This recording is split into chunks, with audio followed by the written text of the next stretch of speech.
Hello po guys. Good day to us all po ulit. God bless us all. To God be the glory po ulit. Medyo, alam nyo na, holiday season, medyo nag-iiwal talaga yung weather natin. Kaya medyo naaano po yung throat ko. Gusto ko lang pong tapusin tong naumpisahan kong life motivation, POB, life coach. Gusto ko pong itawid to para sa ating lahat. Dagdag booster po ito. Bali, part 10 na po guys. Part 10. Pipilitin ko pong tapos na to. Lagyan po natin to ng 10A. Para kung sakaling mabitin po, lagyan natin ng B. Final na po to. So, added lang po guys. Added booster. To God be the glory po ulit, and thank you po sa inyong lahat na magtatry magtapos ng content ko nito. Kung na to from part 1 hanggang final part. Sigad na po ang bahala sa ating lahat guys. Sana po araw-araw tayo talaga magtumibay ng mahigpit na kapit sa ating Creator at sa kanyang bugtong na anak, sa ating pong Lord Jesus. Amen. Kasi sila lang po talaga, wala na pong iba. Ang ating pong infinite God at ang ating infinite Lord Jesus ang talagang magbibigay po talaga sa atin ng tunay na peace, tunay na happiness, tunay na kapayapaan na hindi talaga pwedeng tumbasan ng kahit anong halaga. Kasi ito pong sanlibutan na to, magwawakas po to may duration po ito. Pero hindi pa po talaga ito magwawakas kasi kailangan pong mangyari muna yung 1,000 years bago yung final event. Dalawang pakakak po kasi ang tutunog pag talagang final na. Yung una po, yung habang pababa ang ating Lord Jesus. Yun nga po talagang naisubmit na niya. Yung lahat-lahat, ang pinakahuli pong isasubmit niya sa ating God the Father, yung pong kamatayan. Tapos po, pagtunog po ulit ng isa pang pakakak, ng isang trumpet na pagkalakas-lakas, ending na po, verdict time na po. So, yun po yung event, yun po yung isa sa ultimate event na mangyayari. Tapos, ito pong pinaka-fresh na mangyayari, na malapit na pong mangyayari, yun po talagang harpacho, yung pong rapture, yung pong snatching. Yan po ang abangan natin, guys, kasi dyan na po ibibigay ng Panginoon yung talagang pinapangarap natin, na hindi na talaga tayo. Kasi yung maiiwan po dito guys, just to refresh lang po guys, nandyan na po yan sa profile ko. Kung sino pa pong hindi nakakapanood nung ginawa ko na yun, na 1 to 7 po yun, yung isa po nasa pin.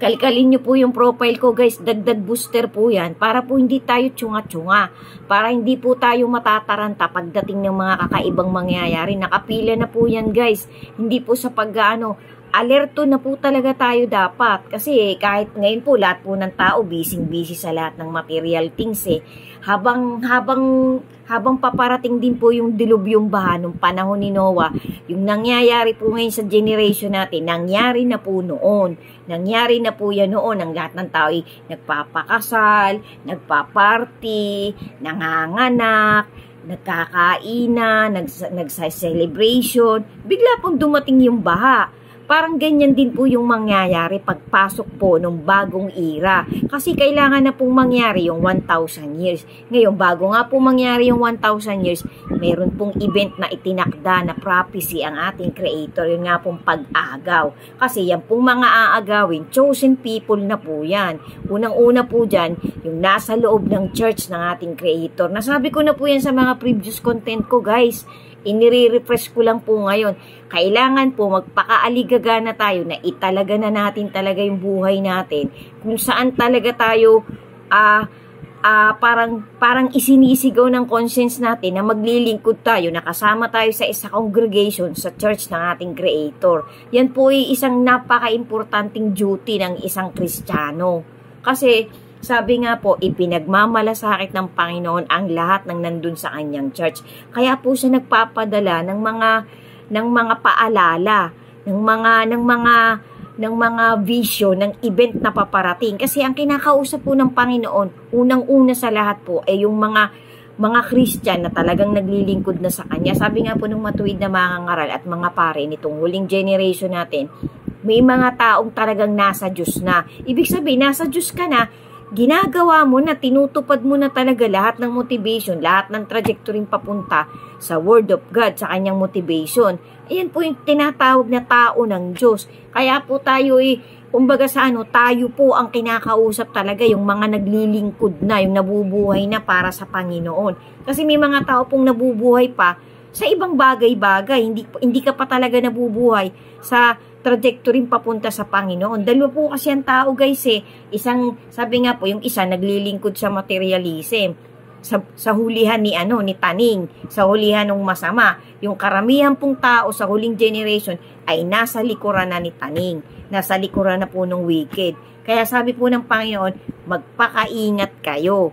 Magpaka-aware kayo kasi dadating ako sa oras na hindi nyo ako iniisip. Kasi dalawa po kasi ang main event na inaabangan yung pong snatching, tapos yung start ng climax ng Great Tribulation. Ito pong mga nangyayari ito, kumbaga sa sisiw pa lang po to, buntot pa lang po to ng Great Tribulation. Wala pong nakakaalam kung ano talaga yung Great Tribulation. Pero ito po yung mga palatandaan yung nangyayari ngayon. Yung famines, yung plagues, may mga nakaabang pa pong wars of small country, wars of strong countries. Nakapila po guys, kaya kailangan po magpakaaligaga po talaga tayo, maglikom na po tayo ng mga motivation na papunta talaga sa trajectory, sa papunta talaga sa ating Creator at sa kanyang buktong na anak. Naku guys, hindi po natin masasabi yan kasi bigla-bigla na lang pong mangyayari yan. Wala po yung warning, wala po yung notice. Bigla na lang po, sabi nga po, it's like a birth pains. It's like a woman giving birth to his child. Yung para pong manganganak ka, lahat ng pain mararamdaman mo. Tapos paglabas na ng baby mo, doon mo na mararamdaman yung happiness. Kasi meron pong kakaibang ibibigay ang Panginoon sa mga macho-chosen. Yan po ang kaabang-abang. Wala po yung katumbas na halaga, hindi po yan pwede nating sabihin $1 billion. Kasi ang ino-offer po ng Panginoon, kaligtasan mo, eternal life, eternal happiness, buhay na walang hanggan, wala nang sakit, wala nang kamatayan. Wala pong makakagawa kundi ang infinite God lang po. So guys, yan po din ang lagi kong motivation na gusto kong itawid sa aking kapwa-tao. Kasi life is so fragile. Life is too short po. Pagka po tayo na-chosen na, sabi nga po, meron dito sa lupang maiiwan na na-chosen na, meron din pong nandun sa itaas, nakasama din po ng ating Lord Jesus. Kasi doon naman po talaga mangyayari yung 1,000 reigning ng ating Creator Kahit po i-research pa natin yan, napakarami pong dokumentary na nagpapaliwanag ng mga pangyayari talagang magaganap ng 1,000 years na paghahari ng ating Lord Jesus. Meron pong matitira dito na hindi na rin po makakaranas ng kamatayan, na talagang magiging witness ka nung Great Tribulation. Kapag ka po wala tayong kapit sa ating Creator, manghihinaan po tayo ng loob. Pero kapag ka po tayo naiwan dito at na-chosen na tayo, matatag na po tayo, hindi na talaga tayo mamamatay. Malalabanan po natin lahat ng deception ni Taning, ni Satan. Lahat po ng apostasy, lahat po ng mangyayaring kakaiba dito, may panlaban po tayo. Kasi na-chosen na tayo Yan po pagkakaintindi ko guys. Ngayon, correct me if I'm wrong, mag-research na po tayo. Meron pa rin pong nakaabang na 3 days of darkness. Hunos po kung 3 days talaga yun. Ngayon po, mga lumalabas na dokumentary, magtatagal po yun. Ngayon, kahit po anong gawin ng mga matatalinong scientist, ng mga matatalinong tao nitong generation natin, hindi po natin mapipigilan yung solar storm na tinatawag. Kasi po yan parang kumbaga isang sorpresang event din po yan. Nakasama din po yan sa apostasy.